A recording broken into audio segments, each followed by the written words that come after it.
Hai, selamat datang dalam YouTube channel Gideon Simanjuntak Amanda Sevanya. Apa kabar semua saudara? Saya berdoa saudara dalam keadaan sehat, kuat, bahagia, penuh dengan berkat, penuh dengan anugerah.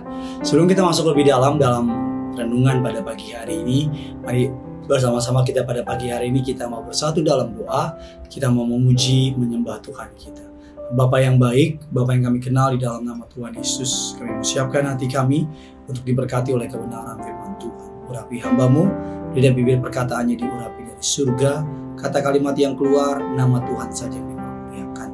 Berkati siapapun jemaat-Mu yang menyaksikan, setiap mereka diberkati oleh Tuhan. Allah Roh Kudus, Engkau disambut di tengah-tengah kami, di dalam nama Tuhan Yesus. Setiap kita yang siap untuk diberkati, sama-sama dengan bangga kita katakan, amin. Kita akan belajar pada pagi hari ini, tema renungan pada pagi hari ini adalah hamba yang setia dan dapat dipercaya. Dunia sedang mengalami banyak guncangan serta ketidakpastian mengenai tantangan dalam dunia politik, dalam bidang ekonomi, keamanan. Bahkan banyak orang dalam hidup ini merancangkan tahun depan adalah tahun yang gelap, tahun yang begitu berat, tahun yang penuh dengan ketidakpastian. Dan menjadi pikiran banyak orang biasanya adalah bagaimana mereka memikirkan soal keuangan mereka. Bagaimana mereka memikirkan bagaimana sumber pemasukan mereka. Mari kita belajar dalam sebuah perumpamaan yang Yesus ucapkan dalam Injil Lukas 16 mengenai bendahara yang tidak jujur. Supaya kita dapat menjadi hamba yang setia dan dapat dipercaya. Kita buka firman Tuhan Injil Lukas 16 ayat 3 sampai dengan 6 dan lompatkan yang ke-8. Kata bendahara itu dalam hatinya, apakah yang harus aku perbuat? Tuanku memecat aku dari jabatanku sebagai bendahara. Mencangkul aku tidak dapat. Mengemis aku malu. Aku tahu apa yang akan aku perbuat. Supaya apabila aku dipecat dari jabatanku sebagai bendahara, ada orang yang menampung aku di rumah mereka. Lalu ia memanggil seorang demi seorang yang berhutang kepada tuannya. Katanya kepada yang pertama, berapakah hutangmu kepada tuanku? Jawab orang itu, 100 tempayan minyak. Lalu katanya kepada orang itu, inilah surat hutangmu, duduklah dan buatlah surat hutang lain sekarang juga, 50 tempayan. Lalu Tuhan itu memuji bendahara yang tidak jujur itu, karena ia telah bertindak dengan cerdik, sebab anak-anak dunia ini lebih cerdik daripada sesamanya, daripada anak-anak terang. Dari perikop yang kita baca, tindakan bendahara tersebut seakan-akan cerdik, terutama ketika tuannya memuji dia. Di mata dunia mungkin itu cerdik, tapi di mata Tuhan karakter bendahara tersebut mungkin di mata Tuhan ada karakter bendahara yang malas, gengsi, dan tidak jujur. Alkitab tidak mengizinkan kita bertindak tidak jujur. Alkitab tidak mengizinkan kita untuk menjadi pemalas. Bahkan Alkitab tidak mengizinkan kita untuk mementingkan gengsi daripada untuk bekerja dengan keras. Pelajarilah apa yang Tuhan jawab melalui perikop berikutnya yang ke-9. Dan aku berkata kepadamu, ikatlah persahabatan dengan mempergunakan mamon yang tidak jujur, supaya jika mamon itu dapat menolong lagi, kamu diterima di dalam kemah abadi.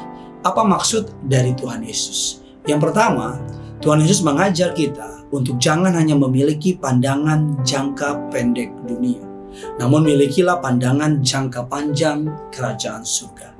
Bendahara yang tidak jujur, pikirannya hanya berpikir bagaimana kalau saya beres dipecat. Pikirannya hanya berpikir supaya ada orang yang nampung dia apabila dia dipecat. Ia dapat ditampung di rumah orang lain, tetapi bahwa perbandingan bahwa bendahara itu hanya memikirkan mengenai penampungannya, tetapi di dalam benak Tuhan Yesus, Yesus ingin menempatkan kita lebih dari sekedar hidup di dunia ini, tapi dalam kemah abadi.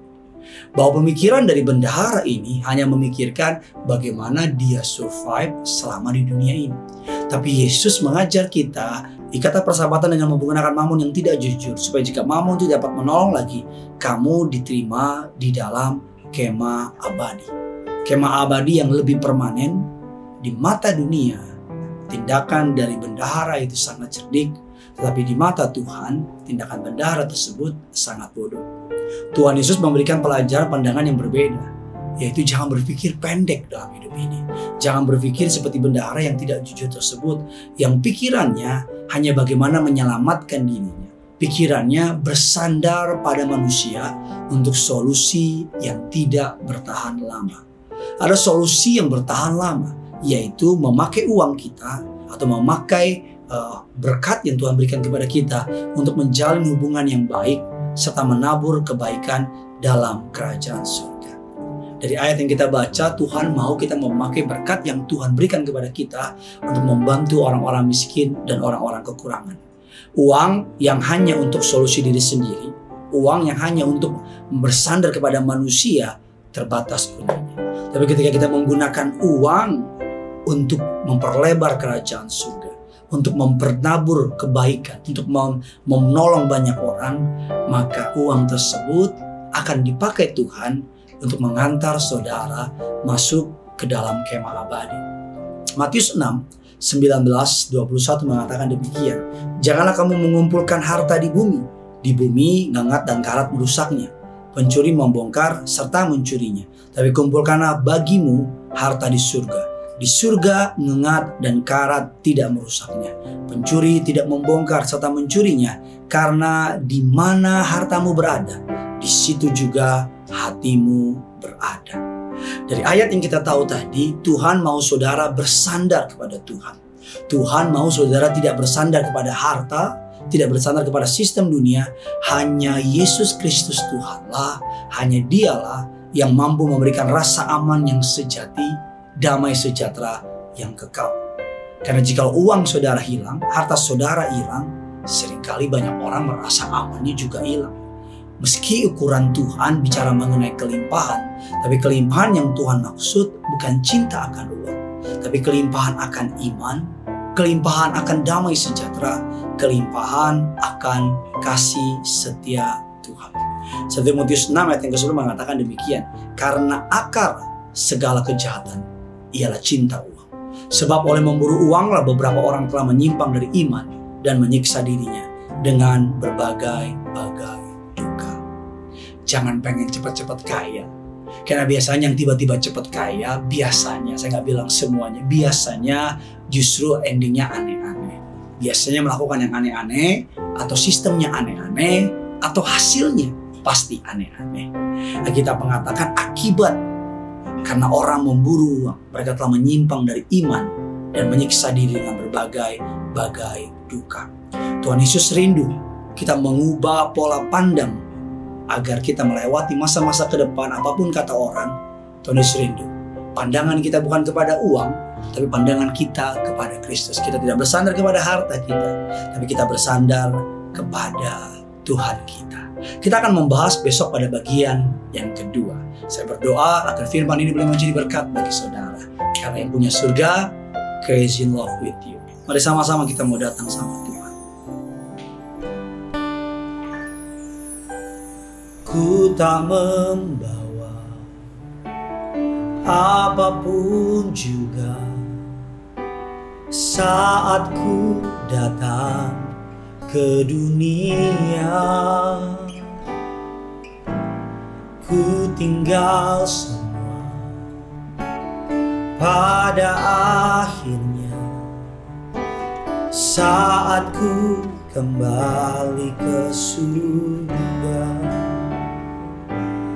Inilah yang ku punya, hati sebagai hamba yang mau taat dan setia padamu Bapa. Kemanapun ku bawa, hati yang menyembah dalam roh dan kebenaran sampai selamanya. Inilah yang ku punya, hati sebagai hamba yang mau taat dan setia padamu Bapa. Kemanapun ku bawa, hati yang menyembah dalam roh dan kebenaran sampai selamanya. Mari sama-sama bawa hatimu. Inilah yang ku punya, inilah yang ku punya, hati sebagai hamba yang mau taat dan setia padamu Bapa. Kemanapun ku bawa, hati yang menyembah dalam roh dan kebenaran sampai selalu. Sekali lagi, inilah yang ku punya, inilah yang ku punya, hati sebagai hamba, amin, yang mau taat dan setia padamu Bapa. Kemanapun ku bawa, hati yang menyembah dalam roh dan kebenaran sampai selalu.